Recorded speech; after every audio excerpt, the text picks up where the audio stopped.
I'm Jennifer Thilo, in my new role as Lay Minister aspirant. This is a poem I wrote in 5 parts. The Stranger. 1. They say it came from a foreign land, from bats in a crowded open market, packed with the strange and exotic, a place where scientists unleashed invisible enemies from test tubes. On the television screen, people in hazmat suits said they were rushing to build more hospital wings and morgues. It was all hard to believe. It had nothing to do with me, even when it came to Europe, though it was touching the way people sang to one another from balconies like a tragic opera. Even when, in that bad nursing home where everything went wrong, it must have been their fault. It couldn't happen to us, not like that. But I began to plan, reluctantly, as if for an uninvited guest. I drove to work as if through a zombie apocalypse on an eerily empty interstate. At first it was a bit of adventure, hunting for supplies, paying a fortune for slimy bootleg sanitizer, scoring a donation of colorful hand-sewn masks. The shutdowns and quarantines were a novelty. Everyone was a hero. And then, one after another got sick and died. We counted at first. The first one was unimaginable. After 13, I started to focus on a new language.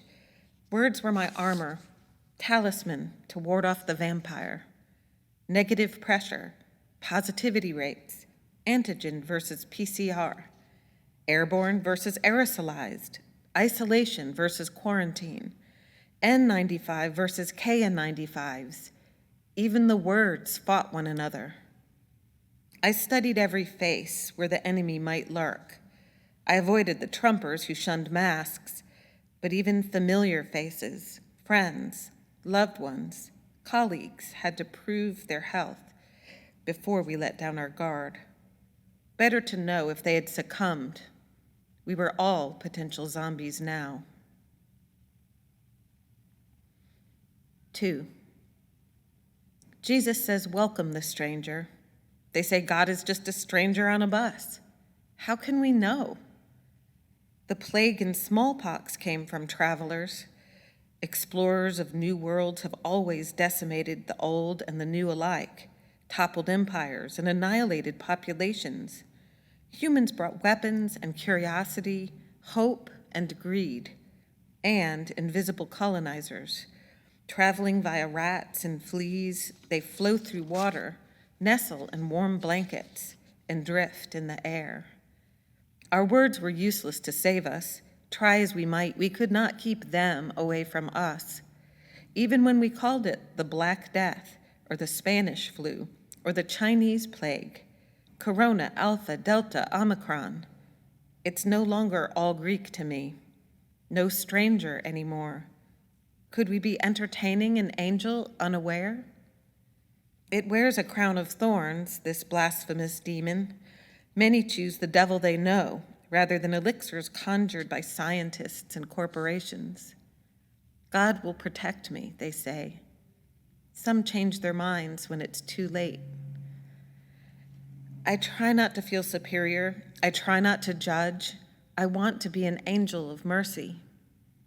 I anoint myself with alcohol before I put on my gloves, tighten mask and gown.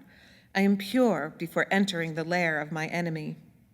Behind my plastic armor, I want to help, but the frightened eyes that behold me show that I have become the stranger. 3. Did Jesus still love us after we murdered him? How do I minister to the sick with no afterlife to offer, no Job-like acceptance?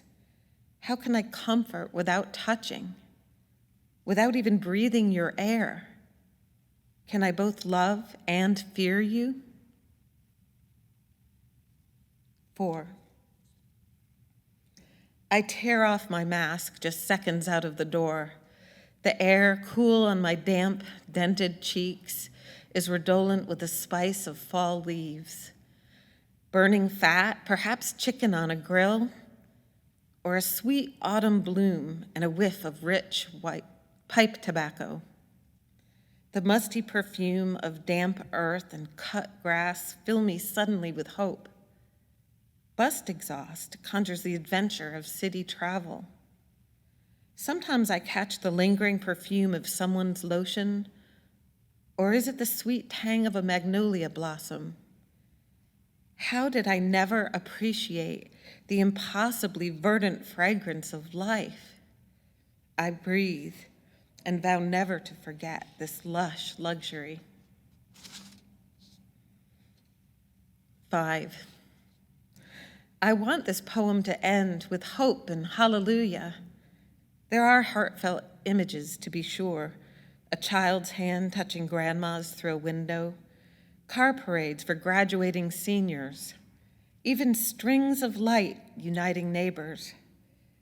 But what of the hate in my heart? Why is there a snake in the garden? What of the red-hatted anti-vaxxers, the unfathomable, the wrong, the selfish and scared shadow within? What about the next variant, the next unknown and unwelcome and unforeseen? Why do we have to love the stranger and the strange? The uncontrollable spiral toward extinction. I can only muddle through.